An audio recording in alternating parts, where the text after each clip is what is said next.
তার সামনে বিধানসভা নির্বাচন 2026-এর বিধানসভা নির্বাচনের খুব একটা দেরি নেই। আপনারা সকলেই জানেন এসআইআরের কাজ কার্যত শেষ পর্যায়ে। এই মাসের শেষে হয়তো এসআইআরের পূর্ণাঙ্গ তালিকা, ফাইনাল রিপোর্ট চলে আসবে এবং সেই রিপোর্টের পরেই পশ্চিমবাংলায় আগামী বিধানসভা নির্বাচনের দিনক্ষণ ঘোষণা হচ্ছে। দেখুন, যে খবর আমাদের কাছে এসছে 1 থেকে 3 দফা। 1 দফা তো হতে পারে, আবার যে রিপোর্ট আসছে তাতে সর্বোচ্চ 3 দফাতে এবারের 2026-এর নির্বাচন জাতীয় নির্বাচন কমিশন করতে পারে। আর পশ্চিমবাংলার ট্র্যাক রেকর্ড আপনারা সকলেই জানেন। যখনই নির্বাচন আসে পশ্চিমবাংলা হঠাৎ করে উত্তপ্ত হয়ে যায়, হিংসার খবর আসা শুরু হয়, বোমাবাজি থেকে শুরু করে মানুষ খুন কোনোটাই বাদ যায় না। একটা আতঙ্কের পরিবেশ ক্রিয়েট করা হয় এবং পুরোটাই স্ক্রিপ্টেড। তার কারণ যতক্ষণ না এই আতঙ্কটা ক্রিয়েট করা হবে ততক্ষণ পর্যন্ত সাধারণ মানুষকে তাদের যে ভোট দেওয়ার চিন্তাভাবনা বা তাদের মাইন্ড অপারেট করা ঠিকঠাকভাবে যায় না। তো পশ্চিমবাংলায় এটা ট্র্যাডিশন হয়ে গেছে। আপনারা লাস্ট পঞ্চায়েত দেখুন, লাস্ট বিধানসভা দেখুন, লোকসভা দেখুন, সে 2021 থেকে শুরু করে 2016, 2019-এর লোকসভা, 2021-এর বিধানসভা নির্বাচন, এবং শুধু নির্বাচন নয়, নির্বাচনের পরেও পশ্চিমবাংলায় আরেকটা গল্প আছে, সেটা হচ্ছে ভোট পূর্ববর্তী পরবর্তী। তো মোটামুটি বাংলার মানুষ অভ্যস্ত হয়ে আছে। অনেক ফ্যামিলি ভোটের দিন বাইরেই যেতে চায় না। স্পেশাল যেদিন তাদের ভোট, সেদিন তারা বাড়ি থেকে বেরোতেই চায় না। তো এই সমস্ত বিষয়কে সামনে রেখে এবারে যেটা বড় প্রশ্ন, দেখুন, একটা গভর্নমেন্ট যখন দীর্ঘদিন ধরে ক্ষমতায় থাকেন, একটা এন্টি মেন্টালিটি সকলের হয়।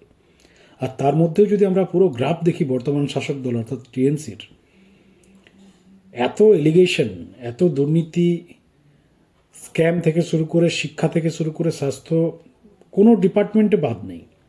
ভুরি ভুরি অভিযোগ, হাইকোর্টে মামলা, সুপ্রিম কোর্টে মামলা, বিধায়ক সাংসদ কেউ জেলে গেছে, কেউ বেলে বাইরে আছে। অর্থাৎ কারাপশনের এলিগেশন যে লেভেলে পশ্চিমবাংলায় রয়েছে, এতটা অভিযোগ হয়তো ভারতবর্ষের অন্যান্য কোনো রাজ্যে নেই। তারপরেও একটা গভর্নমেন্ট 2012 সালের সারদা নারদার পর, 2021 সালের আপনার ভুরি ভুরি এলিগেশন, 2024-এর লোকসভা নির্বাচন এবং শেষে 26-এর বিধানসভা, মানুষের যেটা ডিমান্ড, মানুষের যেটা এক্সপেকটেশন, যে মানুষ আদৌ সেফ সিকিউরলি নিজের ভোটটা দিতে পারবে তো, আবার যদি ভোটটা সঠিকভাবে তারা দেয়, সেই ভোটের কাউন্টিংটা সঠিক হবে তো।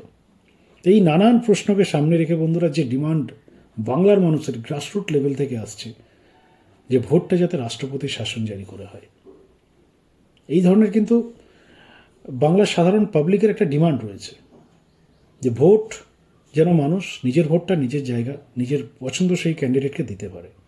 সেই প্ল্যাটফর্মটা আদৌ সেন্ট্রাল নির্বাচন কমিশন তৈরি করতে পারবে তো এবারের বিধানসভা নির্বাচনে? বন্ধুরা, হাজারো প্রশ্ন রয়েছে। আর এই হাজারো প্রশ্নের মধ্যে যেটা সবথেকে ইম্পর্টেন্ট মানুষের দাবি, সেটা হচ্ছে রাষ্ট্রপতি শাসন। কিন্তু আপনারা সকলেই জানেন, এই রাষ্ট্রপতি শাসনের গল্প আপনারা মিডিয়াতে দেখেন, সোশ্যাল মিডিয়াতে দেখেন, ইউটিউব মিডিয়াতে দেখেন, এই টপিকটাকে নিয়ে বাজার গরম করা হয়, কিন্তু আদতে বা বিগত দিনে বহু ঘটনা ঘটেছে পশ্চিমবাংলায়। এরকম বহুবার সিচুয়েশন এসছে যে মানুষ ভেবেছে হয়তো এবারে রাষ্ট্রপতি শাসন জারি হবে, বা রাজ্যপাল হয়তো সুপারিশ করতে পারে, বা সেন্ট্রাল গভর্নমেন্ট হয়তো সেই লেভেলের কোনো অ্যাকশন নিতে পারে। কিন্তু দিনের শেষে কিছুই হয়নি। কিছুদিন খবরের শিরোনামে থাকে বিষয়গুলো, তারপর সব সাইলেন্ট হয়ে যায়। কিন্তু তার মধ্যেও মানুষ চাইছে যে এবারের ভোটটা যাতে তারা সেফ সিকিউরভাবে দিতে পারে।